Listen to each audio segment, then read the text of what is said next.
Hello friend, welcome this class in science pro biology. तो जैसा कि आपको पता है कि हम लोग आईसीएमआर की तैयारी कर रहे हैं और यह हम 2020 नहीं 2021 के क्वेश्चंस को डिस्कस कर रहे हैं। 2022 के ऑलरेडी क्वेश्चंस को हम डिस्कस कर चुके हैं और अभी तक हम लोगों ने 2021 के भी 35 क्वेश्चन तक डिस्कस कर लिया है।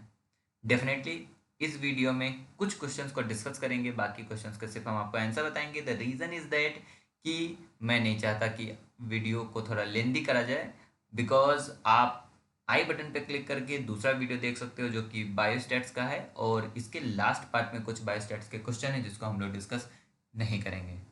यहाँ पे लिखा है which one of the following is the basis of modern periodic table. Modern periodic table का बेसिस क्या है, बेसिक क्या है? ये केमिस्ट्री का क्वेश्चन है और ये केमिस्ट्री का क्वेश्चन 9th क्लास से पूछा गया है। हम लोगों के समय में 9th में था। अब एनसीईआरटी वालों ने दो कुछ कर दिया होगा तो I don't know, but yes हम लोग के समय में 9th में पढ़ा जाता था कि मॉडर्न पीरियोडिक टेबल का बेस क्या है। मॉडर्न पीरियोडिक टेबल जो था वो एटॉमिक नंबर पे डिपेंड करता था, क्योंकि मेंडलीव की जो पुरानी वाली पीरियोडिक टेबल थी वो एटॉमिक मास पे डिपेंड करती थी। बट बाद में मेंडलीव की नई वाली पीरियोडिक टेबल आई और उसके बाद और मॉडर्न पीरियोडिक टेबल आई, वो सब के सब एटॉमिक नंबर पे डिपेंड करते हैं, ना कि एटॉमिक मास पे। क्योंकि एटॉमिक मास से आइसोटोप्स जो थे वो अलग अलग जगह ले रहे थे। चलिए हम लोग आगे चलते हैं, अगला क्वेश्चन देखते हैं। ये क्वेश्चन काफ़ी इजी था। यहाँ पे इन्होंने पूछा है कि कार्बन, डायमंड और ग्रेफाइट आर टुगेदर। ये तीनों के तीनों जो है एलोट्रॉप्स कहलाते हैं, जिसमें मतलब ये कार्बन के ही बने होते हैं बट डिफरेंट डिफरेंट रूप में होते हैं। डिफरेंट डिफरेंट रूप में होने के कारण इसे हम एलोट्रॉप्स कहते हैं। तो करेक्ट आंसर इसका एलोट्रॉप्स है। आइसोमॉर्फ का मतलब होता है एक ही जैसे कि स्ट्रक्चर्स हो, मॉर्फोलॉजी एक जैसा हो तो उसे हम आइसोमॉर्फ्स कहेंगे। आइसोटोप्स और आइसोबार। आइसोटोप्स क्या होता है? जिसका हमारा आइसोटोप क्या होता है? जिसका हमारा एटॉमिक नंबर इक्वल होता है बट एटॉमिक वेट जो है वो डिफरेंट होता है। और आइसोबार वो होता है जिसमें एटॉमिक वेट सेम इक्वल होता है, सेम होता है, but atomic number different different होता है।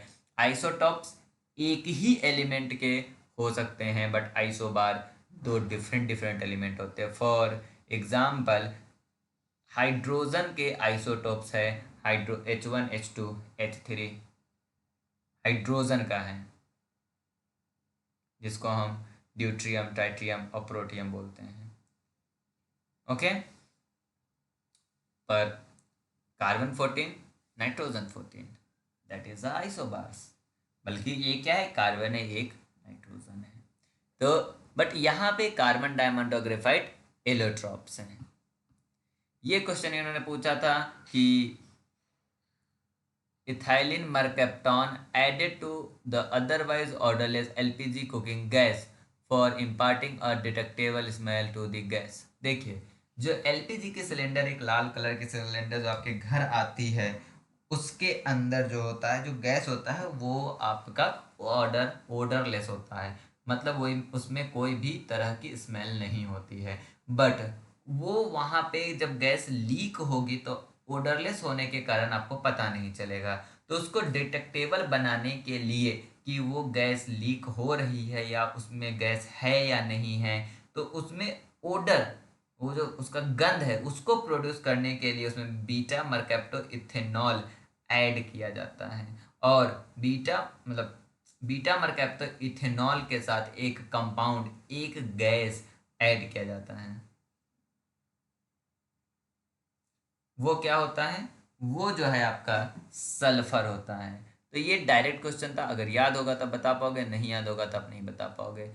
क्या होता है? एलपीजी के अंदर जिसकी गंध आती है वह आपका सल्फर होता है।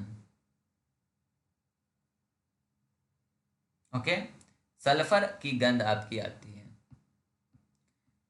ये भी क्वेश्चन डायरेक्ट अगर आपको याद होता बता पाओगे, नहीं तो नहीं। ऑपरेशन फ्लड जो है, ऑपरेशन फ्लड किस मूवमेंट को जाना जाता है? तो यह मिल्क से रिलेटेड है। मिल्क से रिलेटेड ऑपरेशन फ्लड चलाया गया था।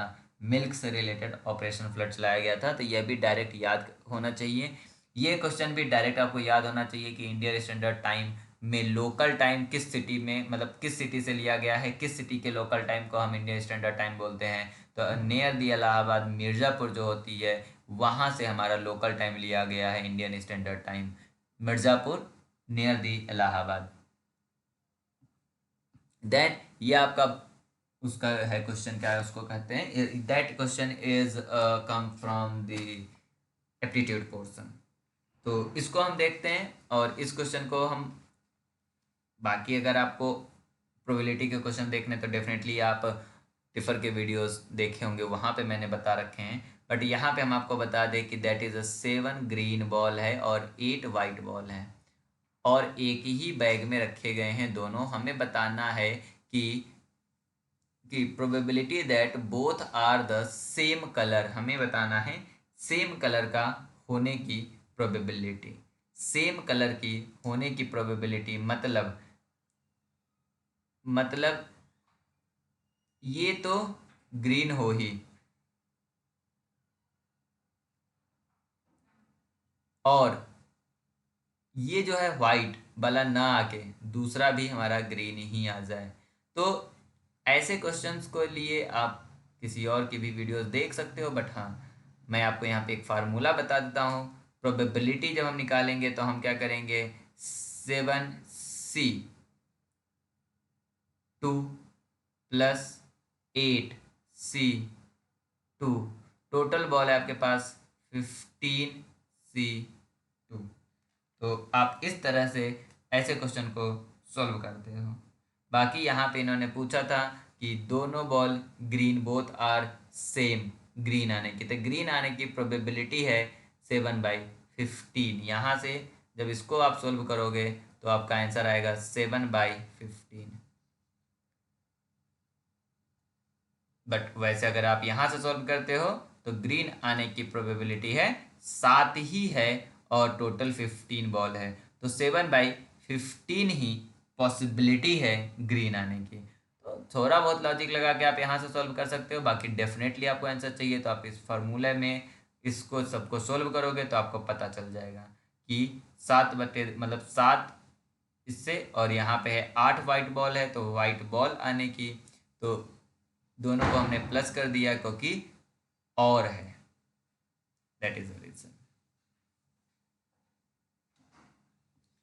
ये क्वेश्चन मैंने बता रखा है, that is the empirical formula होता है आपका कि mode equal to 3 median minus 2 mean, mode equal to 3 median minus 2 mean, that is the empirical formula for the mode mean और मीडियम। इसी रिलेशन से हम कुछ न्यूमेरिकल लगाएंगे बायोस्टैट्स के क्वेश्चन में जो कि आपको कल मिलेगा। बाकी ये सारे क्वेश्चन मैं ऑलरेडी डिस्कस कर चुका हूँ। यहाँ पे पूछा गया when the investigator use the data which is already been collected from the other, जब कोई कलेक्ट करता है डेटा तो उसे हम प्राइमरी डेटा कहते हैं, जब उसी डेटा को कोई और यूज़ करता है तो उसे हम उस पर्सन के लिए सेकेंडरी डेटा बोलते हैं। तो such data is called a secondary data. तो secondary data is the correct answer for this question. यहाँ पे पूछा गया है the sum of the deviation of variable value इतना फ्रॉम द मीन। इस क्वेश्चन को जैसे ही आप सॉल्व करोगे आपको पता चल जाएगा कि डेविएशन 0 है। कैसे सॉल्व होता है, बायोस्टैट्स की वीडियो में जाके देखो, आई बटन पे क्लिक करके मिल जाएगा, या चैनल के डिस्क्रिप्शन में जाके देख सकते हो, या फिर चैनल पे जाके देख सकते हो।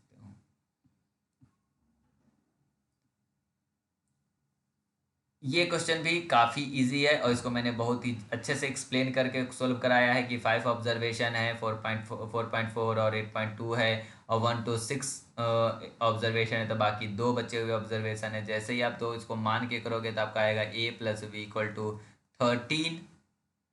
ये कैसे आएगा, तो सिंपल सी बात है, यहाँ पे आपका मीन दे रखा है, मीन आप निकाल लो, 1 + 2 + 6 + A+B/2 to 4 5 = 4.4। तो यहाँ पे हो जाएगा 2 and 3 और 6 9 + A+B = 4.4 × 5, तो 9 + A+B = ये हो जाएगा 5 4 ज़ा 20 का 2, 5 4 ज़ा 22, तो A plus B equal to 22 minus 9 आएगा, A plus B equal to 13 आएगा, और इससे भी 13 नहीं आएगा, इससे भी 13 नहीं आएगा। आपका दो ही ऑप्शन बच रहा है, ये दोनों। जब आप इसमें यहाँ से अब आपको यहाँ पे चाहिए वेरिएंस, तो वेरिएंस निकालने के लिए मैंने बताया था कि आपका जो ऑप्शन से है इसमें से वैल्यू पुट करके आप वेरिएंस निकालोगे, कि वेरिएंस का फार्मूला होता है वो sigma square 1/n ex prime minus x का होल स्क्वायर, जहाँ पे ये मीन है और ये आपका वैल्यू है। तो मीन आपका यहाँ पे 4.4 दे रखा, वैल्यू आप यहाँ से 1 2 3 वैल्यू पुट करके, और ए की जगह आप एक बार 4 पुट कर लो, बी की जगह एक बार 9, और ए की जगह एक बार 5 और बी की जगह एक बार 8। इसमें वैल्यू पुट करो, जिस भी वैल्यू पे, जिस भी ए बी की वैल्यू पे 8.24 आएगा वही करेक्ट आंसर होगा। इस वैल्यू पे आपका 8.24 आएगा, और इस वैल्यू पे आपका 6 पॉइंट समथिंग आएगा। ये क्वेश्चन ऑलरेडी मैंने डिस्कस कर रखा है बायोस्टैट्स के वीडियो में, बायोस्टैट 2021 21 नाम से है उस वाले वीडियो में। उसके अलावा 2020 2019 के भी वीडियो ऑलरेडी पड़े हुए हैं, और आज 2018 के भी वीडियो पढ़ने वाले हैं। यहाँ पे पूछा गया है कि marital status of the group of the people represent which variable. Marital status में दो ही पॉसिबिलिटी है, आप शादीशुदा होंगे और नहीं होंगे, मतलब यस और नो, दो तरह की पॉसिबिलिटी है। और जब वो वेरिएबल जिसमें सिर्फ दो ग्रुप या मोर देन 2 ग्रुप्स होते हैं, उसके लिए हम नॉमिनल यूज करते हैं, तो that is the nominal variable.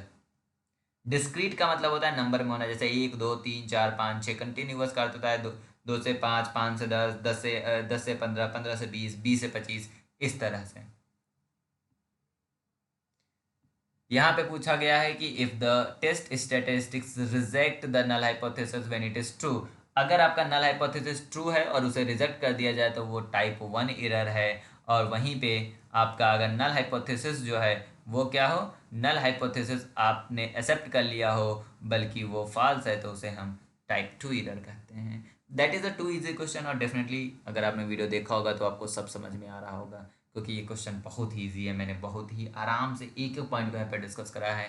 यहाँ पे क्वेश्चन पूछ रहा है not a non parametric test, तो यहाँ पे आपको ये पता होना चाहिए पैरामेट्रिक टेस्ट कौन सा है। तो वन वे अनोवा जो है पैरामेट्रिक टेस्ट है, इसके अलावा ये तीनों के तीनों नॉन पैरामेट्रिक टेस्ट हैं। इसमें पूछा गया था if a constant 20 is subtracted from the each of the value x and the y, the regression coefficient of the y on the x not change होगा। regression coefficient मल्टीप्लाई करने पे सिर्फ change होता है, ऐड और minus करने पे change नहीं होता है। ये हमें बता चुका हूँ बायोस्टैट्स के वीडियो में। क्या है हमारा, मल्टीप्लाई करने पे चेंज होता है, ऐड और माइनस करने पे चेंज नहीं होता है। That is the next question. यहाँ पे पूछा गया है कि रिग्रेशन मॉडल में situation in which the error term is same and constant across the all value of the independent variable. अगर हमारा सेम है और ऑल मतलब सब कांस्टेंट है, सब सेम है, तो सेम के लिए हम टर्म यूज करते हैं होमो। अगर यहीं पे यह सेम नहीं होता तो उसके लिए हम यूज करते हैं हेट्रो। तो इसका आंसर है homoscedasticity. The correct answer is a homoscedasticity. Definitely आपको बायोस्टैट्स में मजा आ रहा होगा। अगर आपको कहीं भी नहीं समझ में आया तो जाके थोड़ा देर हमारी जो बायोस्टैटिक्स के स्पेशल वीडियोस है वो देखो जाके। बायोस्टैट्स पे जो मैंने वीडियो डाल रखे हैं उसमें जाके देख सकते हो। बायोस्टैट्स की क्वेश्चंस की जो सोल्यूशन है वो आपको इसी प्लेलिस्ट में मिलेगा। बल्कि बायोस्टैट्स के कंसेप्ट समझने हैं तो आप मैम की वीडियो देखो जाके। मैम ने बहुत ही प्यार से उन्होंने समझा रखा है, तो जाके देखो और इन्जॉय करो इस स्टडी को। ज़्यादा लोड मत लो, डेफिनेटली तुम्हारा ICMR क्वालिफाई होने वाला है, क्योंकि इस चैनल से लगातार बहुत ही अच्छे अच्छे गुड न्यूज़ आ रहे हैं। टिफर में भी क्वालिफाई हुआ है, मतलब आपका टिफर क्वालिफाई हुआ, गेट क्वालिफाई हुआ बच्चों का, हैदराबाद यूनिवर्सिटी क्वालिफाई हो चुका है पुराना वाला, अभी CSI का रिजल्ट आने वाला उसमें क्वालिफाई होगा, MH सेट हो गया है। तो थोड़ा बहुत इस पर बिलीव करो, इस चैनल पे शेयर करो, तो सब्सक्राइब कर लिया करो, शेयर भी कर लिया करो अपने दोस्तों के साथ। अकेले पढ़ना बहुत बुरी बात होती है, जितना ज़्यादा ज्ञान बांटोगे उतना ही ज़्यादा फायदा होगा। Thank you for watching this video. अब नेक्स्ट हम लोग 51 से शुरू करेंगे जो कि लाइफ साइंस है। Bye bye.